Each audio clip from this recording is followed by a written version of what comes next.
Hey, I'm Moto Dork, and this is the 2004 Jaguar Vanden that I recently purchased.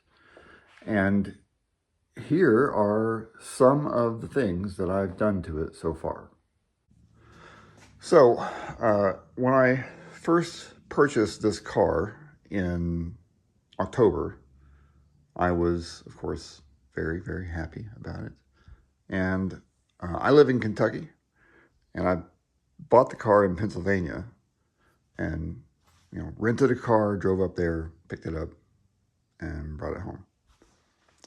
And I drove it all the way home. And one of the first things I noticed was some clunking in the suspension. This car it's 21 years. When I bought it, it was 20 years old. Now it's 21 technically.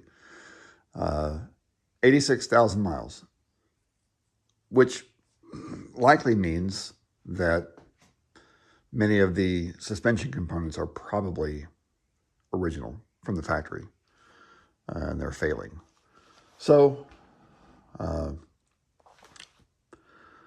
one of the things I've done is I've replaced all of the sway bar end links, and the rears, and unfortunately, I didn't save them to show you because I'm not very good at this. But the rears were completely shot. They were completely shot. I mean, the ball joints were just rattling around inside there. So the rear end sounds a lot better now. Practically no clunking at all. The ones in the front, I replaced them, but they weren't bad. When I got them off and inspected them, they weren't bad. So, well, they've got new ones now. Something else I noticed was the tie rod ends are shot.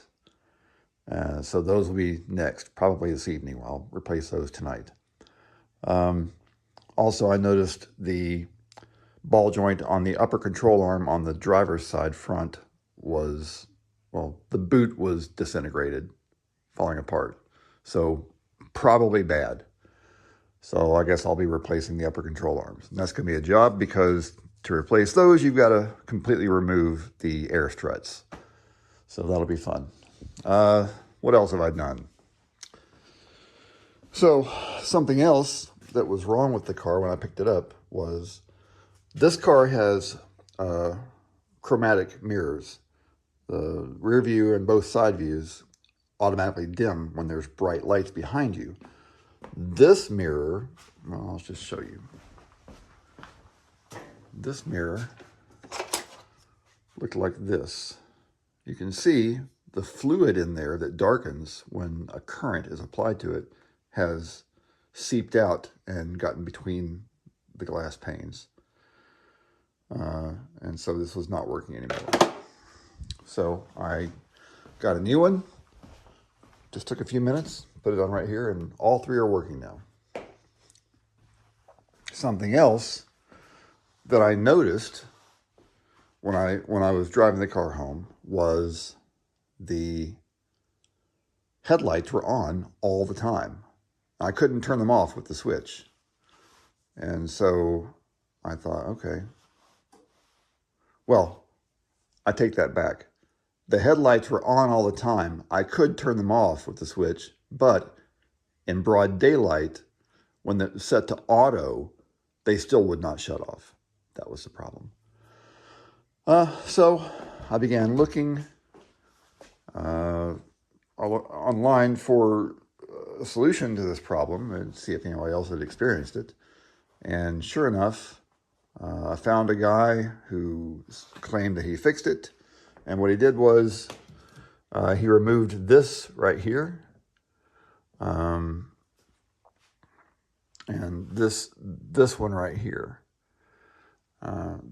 Inside there is a light sensor. And this is a darkened plastic dome that restricts light. Inside is another smaller clear, well, not clear, but white plastic dome.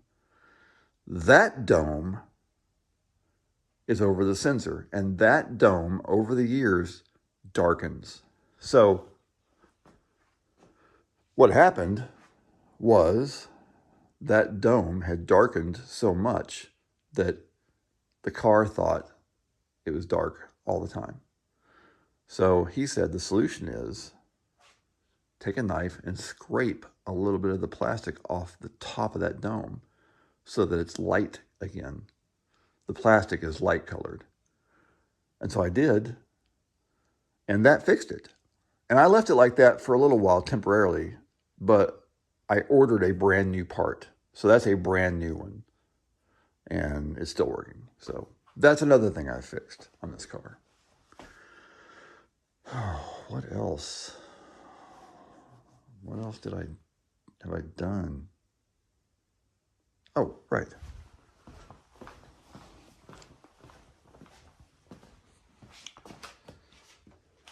This is the button for opening the trunk. Press that, and notice that beautiful Jaguar. Well, when I purchased the car, this button was black, corroded. You couldn't see the Jaguar face. And I didn't like that. I wanted to see it. So I bought a new switch and installed it. Also,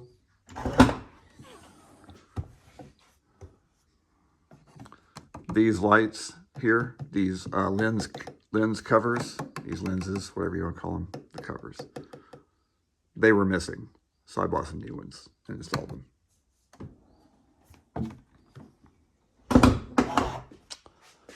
And so far, I think that's about it. So what's coming up? New tie rod ends. That's going to happen probably tonight. I've already got the parts ordered. They should be here today. And control arms. Going to install control arms. The air struts themselves are working properly. I don't have a problem with those at the moment. So, car sits at the height it's supposed to be sitting at. And frankly, that's really, other than those issues with the control arm, ball joints, and the tie rod ends, this car isn't experiencing any other issues. Everything else on it is pretty much perfect. Now, despite that, there is one other thing I'm going to do, and I'm going to replace the mechatronic unit in the transmission, and I'm going to replace some gaskets and some other things. There's a cylinder where an electrical connection goes through. I think that needs to be replaced because I have found a drip every now and then of transmission fluid. So I think that is a common failure point, the O-ring on that cylinder. That's going to get replaced. Going to replace the valve body, which is mechatronic, and flush and fill the transmission fluid. Simply because the car's got 86,000 miles on it and it's time. Despite Jaguar saying the transmission on this car is filled for life, it's not. So I'm going to replace the fluid and those items in the transmission. I just got to get a lift. So, but that's it.